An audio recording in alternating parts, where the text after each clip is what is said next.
You shall know truth, and the truth shall make you free. There is nothing more destructive to development than ignorance. And ignorance is simply, I don't know.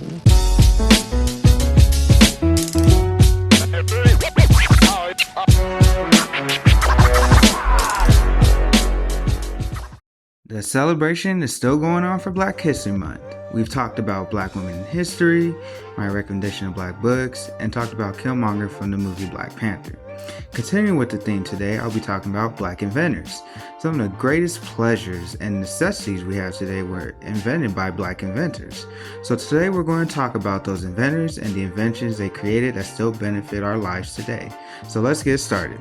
If you guys are enjoying the video, please like the video, subscribe to the channel, and share to all your friends.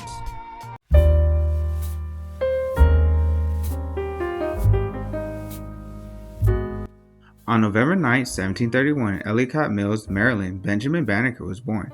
Banneker, born a free man, was able to be taught to read and write. He would later be able to teach himself astronomy and accurately forecast lunar and solar eclipse. In 1753, after receiving a pocket watch from a friend, he was able to build a working, accurate clock, the first in American history.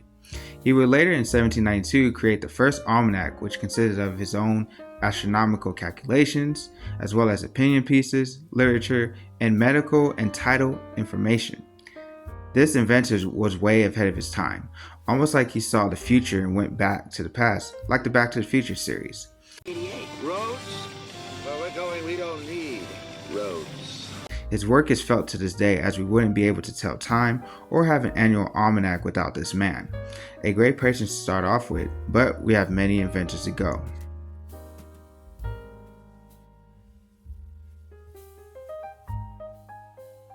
On May 18, 1838, in Circleville, Ohio, Alexander Miles was born. In his early adulthood, he would work as a barber in the 1860s. In 1870, he would move to Winona, Minnesota, and then again to Duluth, Minnesota.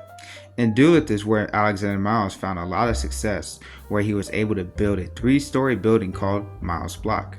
During elevator rides in his building, he saw the risk of elevators, as many people would fall to their death through the shaft because elevator doors were manually operated.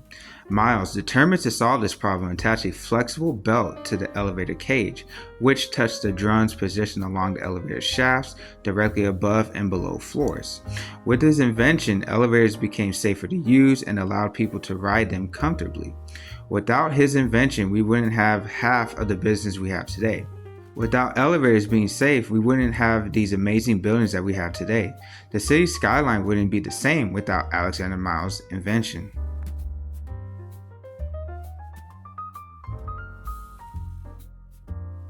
Unfortunately, his birthday is unknown in history, which is kind of weird if you ask me. Anyways, the reason I'm talking about Edmund Berger is because he created on February 2nd, 1839, what's known as a spark plug. If you're a car person, you will know that without a spark plug, your car either wouldn't start or wouldn't be able to go anywhere. Without Edmund Berger's invention, we wouldn't be able to have a car, which is very essential to live in America. The way cities are built now, you wouldn't be able to have a life really without his invention. Now the next person is the reason why we are able to drive to our destination safely, and his name is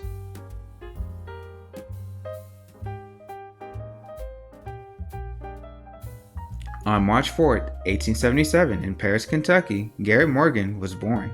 In his late teens, he would find work as a handyman, which he was able to put those skills into good use. In 1914, Morgan created a breathing device, providing his wearers with a safer breathing experience in the presence of smoke, gases, and other pollutants.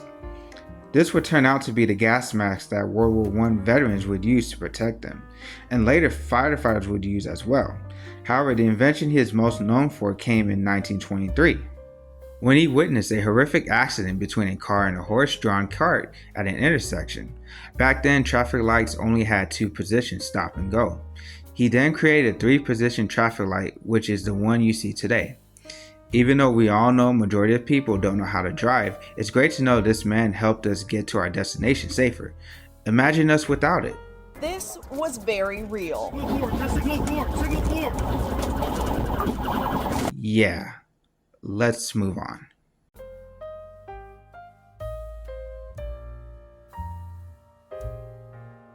In St. Suzanne in 1829, Edmund Albius was born. He was a slave to a man named Ferriol Bellier Baymount. Bellier Baymount had a vanilla plant in which was flourishing in Mexico, in which many people would hope produced beans. However, it did not. Baymount taught Edmund how to tend to various plants and how to hand pollinate a watermelon plant. Later, Edmund would see a vanilla plant and studied it. He then discovered the part in the flower that produced pollen. Edmund then discovered the part of the plant that needed to be dusted with the pollen to produce beans by using a blade of grass to separate the two flaps and properly fertilize the plant, in which it was able to produce a vanilla bean at mass, which is the reason we have the flavor vanilla. The method is still used to this day, and without Edmund Albius, we wouldn't have the most picked flavor ice cream, vanilla. Quit looking at damn ice cream like that before I put you on the corner and make me some money. Now, the next inventor I mentioned is someone we all think about when it comes to Black inventors, and that is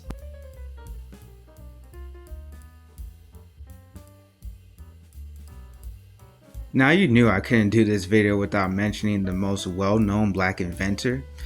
Stop it. Get some help. In 1864 in Diamond, Missouri, George Washington Carver was born. In 1894, Carver became the first African American to earn a Bachelor of Science degree, and in 1896 he earned his Master's of Agriculture degree. Carver wanted to research agriculture and come up with ways to help out poor Southern farmers. Through his soil chemistry, he learned that years of growing cotton has depleted the nutrients in the soil, resulting in low yields. But by growing nitrogen-fixing plants like peanuts, soybeans, and sweet potatoes, the soil could be restored, allowing yield to increase dramatically when the land reverted back to cotton. However, we all know Carver's biggest success came from peanuts. Did y'all know that George Washington Carver made the first computer out of a peanut? A peanut! He was able to develop more than 300 food, industrial, and commercial products from peanuts, including milk, Worcestershire sauce, punches, cooking oil, salad oil, paper, cosmetics, soaps, and wood stains. He was also able to find different uses of sweet potato, including edible products like flour and vinegar, and non-food items such as stains, dyes, paints, and writer ink. Nothing more needs to be said here. George Washington Carver, ladies and gentlemen. That boy is good. Good and terrible. It's crazy to think that many of the pleasures and necessities in life were invented by Black people. Many of these inventors have invented things that we still use to this day. I want to personally thank these inventors because they allowed me to even have the life that I have now. Post comments down below if you learned anything or know any Black inventors I didn't mention here. As Black History Month is coming to a close, I will upload on the last day of Black History Month about the most amazing and tragic accomplishment in Black history, so stay tuned for that. Enjoy the day and keep enjoying Black History Month.